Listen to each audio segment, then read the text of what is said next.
literature, the great accomplishment of literary expressions is to say something very common and yet so new.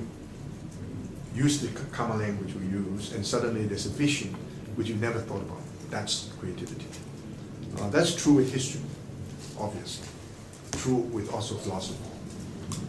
And in modern, in the last 50 years, maybe 100 years, many philosophers in the West decided this is a technical term to do philosophy, to philosophize, rather than to study the philosophies of others. I'm not a teacher of philosophy. I'm a philosopher.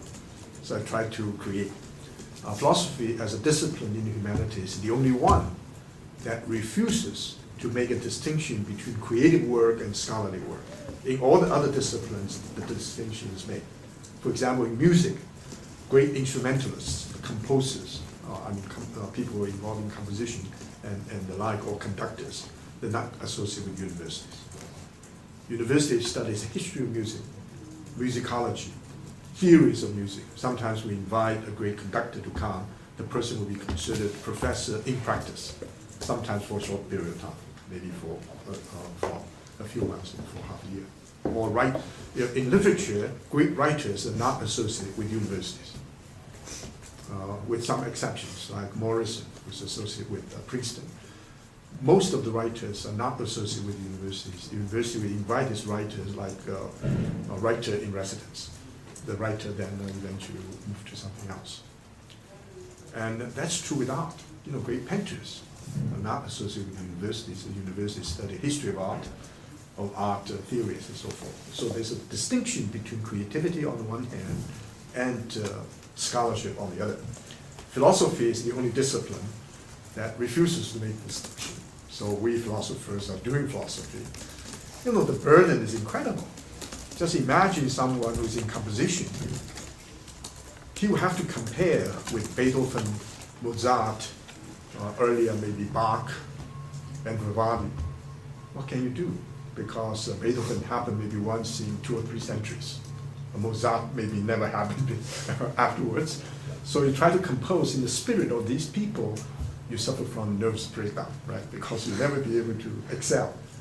Now that's the problem with philosophers. I'm not studying Plato or Aristotle or Kant. I'm doing my own philosophy, so I have to be original. Just imagine you stand in front of a group of students and say, I'm philosophizing. I'm doing philosophy. I'm not I'm not involved in teaching you the philosophies of someone else. I'm not a teacher of philosophy. I'm doing philosophy. And this, of course, in the tradition of Wittgenstein.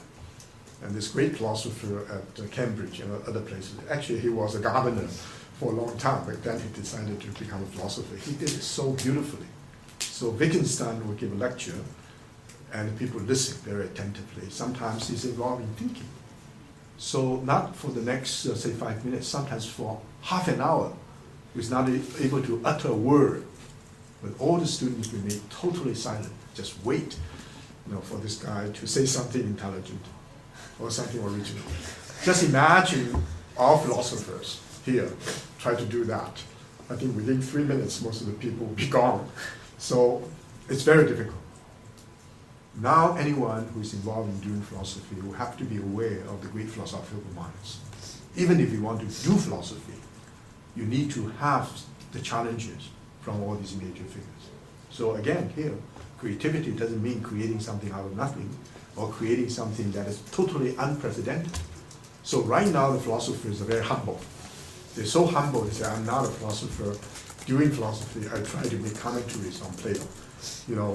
Whitehead made a remark. All Western philosophy can be considered as footnotes to Plato. So all Chinese philosophers are actually doing the footnotes to Confucius and Mencius. Now we're very humble. We try to do that. Of course, deep in our heart, we want to do something more than that. But it has to be demonstrated. It's very difficult. So this idea of creativity as transmission from the Confucian point of view is a very powerful idea. To characterize Confucianism as conservatism, as something that is involved in the repetition of ideas from the past is basically wrong. Now, since the self is involving many dimensions. So we have the wrong impression that the self is dimension, is involving a number of concerns, but it is very shallow. It can be social, it can be political, historical, and so forth. Very shallow. It's a kind of horizontal expansion. But there's a depth to this notion of the self, which is related to a concept I use, subjectivity. And if you're exposed to postmodernism or to deconstructionism, subjectivity is a word that is totally ignored or relegated to the background. Because the idea is you don't have a subjectivity. Each one of us is involved in a network of people. And in fact, we don't know ourselves better than some other people know us. For example, our analysts, or our friends, or our parents probably know us better than we do. So that's understandable. But still, subjectivity is related to inner identity. The question of identity, especially personal identity, or sometimes at your age, identity crisis, is critical.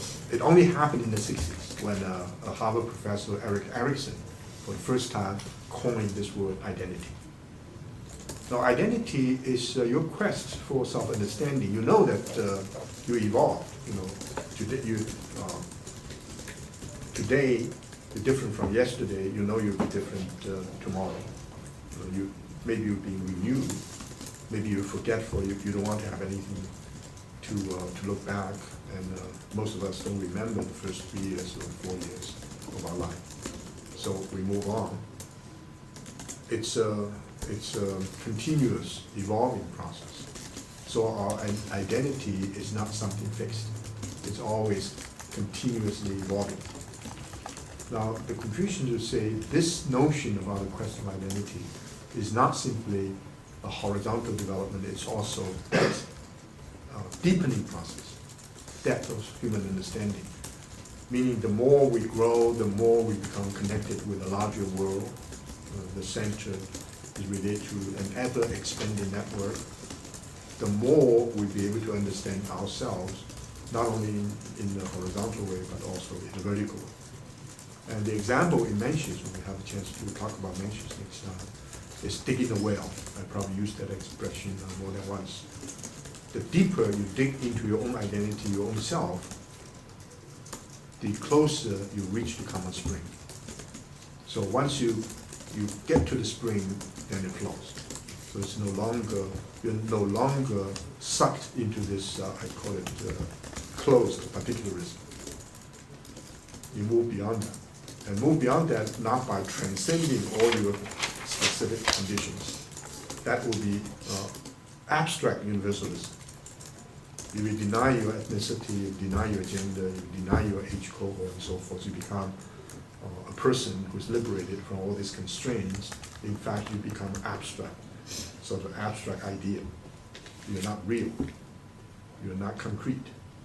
You don't experience as a person.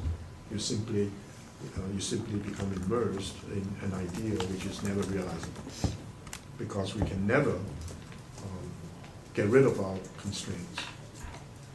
And yet, right now, even evolutionary biologists, some of the most brilliant ones, talk about these constraints not as limitations. Of course, they're limitations, but also as enabling constraints, which means all these constraints may become vehicles or even resources for self-realization.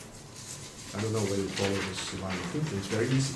In other words, I become what I ought to be, not because I've transcended my ethnicity, my gender, and so forth, precisely because I have a deep appreciation of my ethnicity, my gender, my age cohort, and so forth. And that understanding is not closed. That understanding is an opening process. Often it's pluralistic, because our sympathetic understanding of others compels us to recognize each one of us is involved in this. It's not just mine. If I'm interested in gender, I know the other gender is interested in that particular gender. That's true. So it's pluralistic, it's open, and it involves certain kind of self-reflection. So this notion